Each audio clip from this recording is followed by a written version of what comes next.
Hi friends, आज की जो बड़ी न्यूज़ है कि भैया दो दोस्तों ने जो है वो उन्होंने मिलके इलाज कर डाला। कौन से दो दोस्त और किसका इलाज ये मैं नहीं बताऊंगी, वो सस्पेंस है। वीडियो देख के पता चलेगा। तो वीडियो शुरू करते हैं। वीडियो शुरू करने से पहले अगर आप चैनल पर नए हो और आपने अभी तक सब्सक्राइब नहीं किया तो जल्दी से पहले सब्सक्राइब के बटन और बेल आइकन को क्लिक कर लो ताकि आपको हमारे सारे न्यू वीडियोस के नोटिफिकेशन मिल जाए जैसे हम अपलोड करें। अगर आपको वीडियो पसंद आता है प्लीज लाइक एंड शेयर। चलिए शुरू करते हैं। बांग्लादेश को कंगलादेश बनाने की मुहिम में अब रूस भी जुड़ चुका है और यकीन मानिए ये बांग्लादेश के लिए बहुत ही ज्यादा घातक है। ऐसा मैं इसलिए कह रहा हूं क्योंकि इस समय बांग्लादेश की आर्थिक स्थिति उसके पिछले 20 सालों में सबसे बदतर लेवल पर पहुंच चुकी है। यही होना चाहिए। खजाना बहुत तेजी से खत्म हो रहा है। इनकी कमाई का जो सबसे बड़ा साधन है, इनकी टेक्सटाइल इंडस्ट्रीज यानी कि कपड़ा बनाने का उद्योग, वो सबसे बदतर हालत में है क्योंकि जो इनके सप्लायर हैं, जो बड़े बड़े फैशन ब्रांड हैं, जो अब तक इन्हें हर साल अरबों डॉलर के ऑर्डर दिया करते थे, अब वो ऑर्डर नहीं दे रहे। उनका मानना है कि बांग्लादेश अब स्टेबल और सेफ कंट्री नहीं रहा, इसलिए वो अपनी जो फैक्ट्री है वहां से उखड़वा रहे हैं या फिर बांग्लादेश की जो कंपनियां हैं उन्हें कह रहे हैं कि अपनी फैक्ट्री बांग्लादेश से हटाओ वरना नए ऑर्डर हमारी तरफ से नहीं मिलेंगे, क्योंकि हमें ऐसे सप्लायर चाहिए जो आबाद रूप से हमें कपड़ों की सप्लाई कर सके। लेकिन बांग्लादेश की स्थिति इस समय ऐसी नहीं है।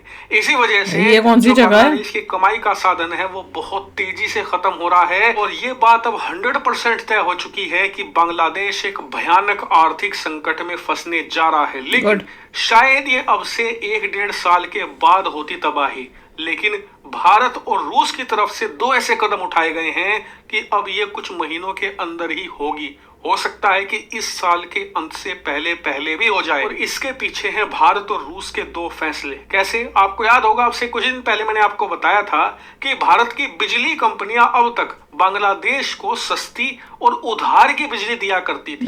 बांग्लादेश इस उधार की बिजली से बहुत ज्यादा फायदा उठाता था, अपनी अर्थव्यवस्था को मजबूत करता था। लेकिन हाल ही में भारतीय बिजली कंपनियों ने साफ कह दिया है बांग्लादेश को कि उधार की जिंदगी बहुत खत्म। जब आपको भारत पसंद नहीं तो भारत का उधार की पसंद है। इसीलिए हमारा करीबन 600 से लेकर 700 मिलियन डॉलर बैठता है आपकी तरफ, यानी करीबन 4,500 करोड़ भारतीय रुपए। आप ये 4,500 करोड़ रुपए हमारे चुका दीजिए, तभी भविष्य में बिजली आपको हम प्रोवाइड करा पाएंगे, वरना आगे बिजली की सप्लाई करना संभव नहीं होगा। दूसरी तरफ अब रूस ने ऐसा कदम उठा लिया है जो बांग्लादेश के लिए और भी घातक है। दरअसल आप स्क्रीन पर देख सकते हैं, रिपोर्ट आई है कि रूस ने बांग्लादेश से अपना कर्ज वापस मांगा है, करीबन 630 मिलियन डॉलर। और आपको बता दूं ये किस चीज का? बांग्लादेश ने जो कर्ज लिया है उसका ब्याज है। रूस 630 मिलियन डॉलर ब्याज मांग रहा है बांग्लादेश से। और इतना ही नहीं, इसके लिए 1 हफ्ते की डेडलाइन भी है। 1 हफ्ते में चुकाइए वरना आपके खिलाफ कोई भी कड़ी कार्रवाई रूस कर सकता है। यानी कि भारत ने तो फिर भी बिजली का बिल चुकाने के लिए इन्हें कुछ महीने का वक्त दिया है, लेकिन रूस इतना गुस्से में है कि 1 हफ्ते में अपना पैसा वापस मांग रहा है। यानी कि बांग्लादेश ने कुछ ना कुछ तो बहुत ज्यादा गलत किया है। जवाब है हाँ, इन्होंने बहुत गलत किया है रूस के साथ। दरअसल रूस इनके देश में न्यूक्लियर पावर प्लांट बनाने को तैयार था, इसके लिए फंड भी दे रहा था, लेकिन बांग्लादेश की जो नई कट्टरपंथी सरकार है वो कुछ विदेशी ताकतों के संपर्क में है। इसीलिए रूस को लेकर फेक न्यूज फैलाई जाने लगी। रूस बांग्लादेश को लूट रहा है, रूस जो न्यूक्लियर पावर प्लांट बना रहा है बांग्लादेश में उससे रूस को फायदा है, हमें नुकसान है। यहां तक कहा गया कि पुरानी जो सरकार थी शेख हसीना की, वो रूस को बांग्लादेश बेच रही थी। यानी कि इनके कुछ जो पोर्ट हैं, जो कई अन्य प्रोजेक्ट हैं, वो रूस को लिटरली बेच दिए गए, जो कि फेक न्यूज थी। यहां तक कि पिछले 2 हफ्तों में रूस का जो दूतावास है ढाका में, उसने 3 बार स्पष्टीकरण भी दिया, लेकिन बांग्लादेशी नहीं माने, लगातार रूस के खिलाफ फेक न्यूज फैलाते रहे। इसीलिए रूस ने अब गुस्से में आकर बांग्लादेश को अल्टीमेटम दे दिया है और नई सरकार को कहा है 1 हफ्ते में हमारा उधार चुकाइए वरना आपके लिए अच्छा नहीं होगा। और आपको बता दो, रूस की इस धमकी से बांग्लादेश की सरकार डरी हुई है। कहा जा रहा है कि ये कहीं से कर्ज लेकर रूस का पैसा चुकाने की कोशिश करेगी। पाकिस्तान से हमें क्या पता लगता है? हमें ये पता चलता है कि बांग्लादेश इस समय कैश क्रंच का सामना कर रहा है, इनका खजाना खाली हो चुका है और अब ये पाकिस्तान के रास्ते पर है। यानी कि उधार का पैसा लेकर घी पी रहे हैं और फिर एक उधार को चुकाने के लिए दूसरा उधार लिया जा रहा है। और यकीन मानिए, इससे जो चक्रवृद्धि ब्याज का चक्कर चलेगा ना, उसमें बांग्लादेश की हालत पाकिस्तान से भी बदतर हो। ये अच्छा है। क्यों अच्छा है? क्योंकि अभी मैं वीडियो देख के हटी हूँ, मेरे ख्याल से इंडियन अमेरिकन रिएक्शन में होगी, जिसमें बांग्लादेश से वहां से न्यूज आ रही है कि वो हिंदुओं के ऊपर कितना जो जुल्म कर रहे हैं, इवन उनको पूजा करने की भी वो फ्रीडम नहीं दे रहे हैं। उनके लिए है कि भाई अजान हो रहा है तो तुम नहीं करोगे, नमाज हो रही है तो तुम नहीं करोगे, फलाना हो रहा है तो तुम नहीं करोगे। इस टाइप की न्यूज़ अगर तुम यहाँ पे हमें सुनाओगे तो हमें तो तुमसे कोई हमदर्दी होने नहीं वाली। और इंडिया को मैं तो कह रही हूँ और स्ट्रिक्ट एक्शंस लेने चाहिए। और जो चाइना कह रही हूँ रशिया ने किया है, वेरी गुड। इन्होंने रशिया से भी पंगा लिया है। जैसी सरकार पलटी है वहां पे उनका दिमाग हो गया खराब और वो अपनी कट्टरपंथी पाकिस्तानी टाइप की सोच के साथ बैठे हुए हैं और उन्होंने वही अफवाहें फैला के अपनी आवाम को पागल करके रखा हुआ है। रशिया के अगेंस्ट इन्होंने बोला है कि भैया एक तो वो न्यूक्लियर प्लांट बना के दे रहा है तुम्हारी जैसी कंगाल कंट्री के अंदर, और तुमने उनसे भी उधार लेके तुम बैठे हुए हो, जैसे भारत से उधार लेके बैठे हुए हो, और आंखें भी उन्हीं देशों को दिखा रहे हो जिनसे तुमने उधार लिया है। तो क्या क्या सोच रहे थे? वो उधार भी देंगे, तुम्हारी आंखें भी जो है वो भी देखेंगे।